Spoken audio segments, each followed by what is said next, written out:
Sector 6 hospital में स्वास्थ्य विभाग अधिकारी व कर्मचारी तालमेल कमेटी के आह्वान पर डॉक्टर, नर्सिंग स्टाफ और 4th क्लास कर्मचारियों ने जियो फेंसिंग आधारित उपस्थिति दर्ज कराने के विरोध में एक दिवसीय उपवास रखते हुए सांकेतिक हड़ताल की। इस दौरान कर्मचारियों ने सरकार के खिलाफ जमकर नारेबाजी की और जियो फेंसिंग ऐप का कड़ा विरोध किया।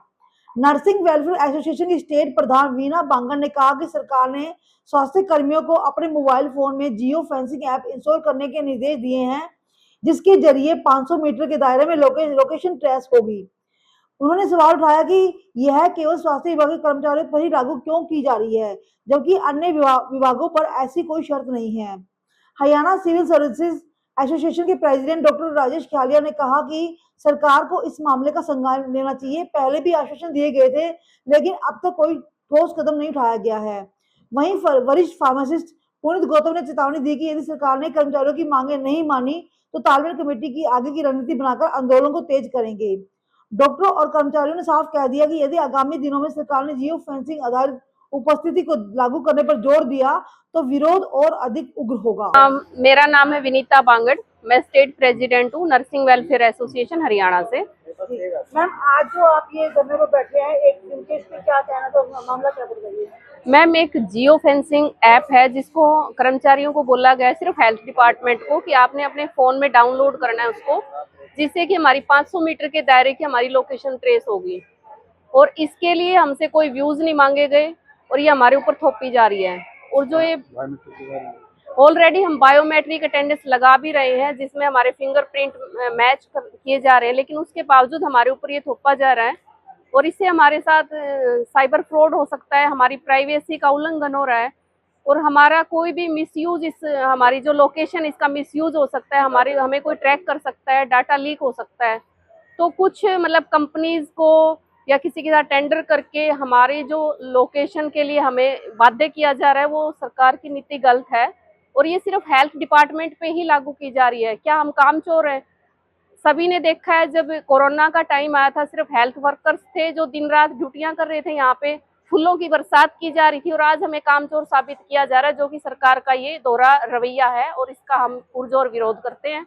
मैम, जैसे पहले भी आप लोगों ने हड़ताल किए बैठे हैं, लेकिन कोई भी अब तक इस पर कोई कार्रवाई नहीं हुई है, तो जैसे आज आप बैठे एक दिन के लिए, क्या मैम, कार्रवाई होगी? उम्मीद है कार्रवाई होगी, लेकिन अब तक कोई कार्रवाई नहीं है। उल्टा हमारी जो चाइल्ड केयर लीव होती है, जो कि बहुत ही अर्जेंट है और जो हमारी बेसिक नीड है लेडीज की, तो उन चाइल्ड केयर लीव को भी हमारे डीजीएचएस के द्वारा रोक दिया गया है, जिसके लिए हम आगे कर भी रहे हैं। आगे सलाह हमारी तालमेल कमेटी से जो भी हमें कदम उठाना पड़ेगा हम उठाएंगे। पुनीत जी, जैसे कि देखा गया कि आप आज दिन पहले भी बैठे गए हैं और कई बेनिफिट भी उसके बाद रोक दी गई है, तो क्या लगता है कि आज की हड़ताल से कुछ कार्रवाई होगी? लगता है सरकार के संज्ञान में कुछ आएगा? मुझे बिल्कुल पूर्ण उम्मीद है कि सरकार के संज्ञान में बिल्कुल ये चीज़ आएगी और वो समझेगी कि जब हम ऑलरेडी बायोमेट्रिक अटेंडेंस लगा रहे हैं, हमारी सिस्टम में अटेंडेंस पूरी है, तो ये नया सिस्टम लेके आने की कोई औचित्य नहीं बनता, ना कोई ज़रूरत है। और सरकार इस चीज़ को समझेगी। एक किसी प्राइवेट कंपनी को फ़ायदा पहुंचाने के लिए या किसी भी एक कर्मचारी के उकसावे में आकर एक नया अटेंडेंस सिस्टम लेके आने का कोई औचित्य नहीं है। इससे नुकसान है, फ़ायदा कुछ नहीं है। कर्मचारी को भी नुकसान है, सरकार पे भी आर्थिक बोझ पड़ेगा इससे। तो मेरा तो अनुरोध है सभी सरकार से, सभी अपने कर्मचारी भाइयों से, कि ये सिस्टम हमारे हित का नहीं है। हम सभी कर्मचारियों को इकट्ठे आना चाहिए और इसके विरोध में आना चाहिए, ताकि हमारी अपनी जो निजी अपनी डाटा है और उस पर कोई खतरा ना आ सके, कोई लीक ना हो सके डाटा, क्योंकि प्राइवेसी बिल्कुल हमारी इससे बाधित होती है। ऐप से लोकेशन भी ट्रैक हो सकती है हमारा डाटा भी जा सकता है, पिक्चर्स जा सकती हैं, जो रिक्वायर्ड ही नहीं है। ऑलरेडी हम अटेंडेंस लगा रहे हैं, बायोमेट्रिक्स लगा रहे हैं, तो इससे क्या होगा? ऐप से कोई फ़ायदा नहीं है ऐप का। सर, जैसे आप पहले बैठे थे, आज ही बैठे, अगर अब भी कोई कार्रवाई नहीं होती है या कोई बेनिफिट अब भी रोक दी जाती है, तो अगला कदम क्या होगा? तो हमारी तालमेल कमेटी की मीटिंग है अभी आगे नेक्स्ट कुछ दिनों में, तो हम उस पर डिस्कस करेंगे और जो विचार बनेगा वो आपसे साझा करेंगे। जो भी हमारी आगे की रणनीति होगी वो भी आपको अवगत कराया जाएगा। मैं डॉक्टर राजेश खियालिया, मैं प्रेसिडेंट हूँ Haryana civil medical services association, state president. Rajesh ji, जैसे पहले भी जियो फेंसिंग को काफ़ी विरोध किया गया है और आज भी आप इसी को लेकर बैठे हैं, लेकिन अब तक कोई कार्रवाई नहीं की गई है, उल्टा आप पर कुछ और बताया गया कि जो आपको बंद कर दी गई, तो क्या कहना है कि आगे कोई कार्रवाई होगी या नहीं होगी? अगर नहीं हुई तो क्या अगला कदम होगा आपका? देखो, ये काफ़ी सेंसिटिव मुद्दा है और सरकार को इसके बारे में जल्दी संज्ञान लेना चाहिए। हम हेल्थ मिनिस्टर और बाकी तमाम अथॉरिटीज़ से मिलकर अपने रिप्रेजेंटेशन दे चुके हैं। उन्होंने हमें आश्वासन भी दिया था कि जल्दी इसका समाधान करेंगे।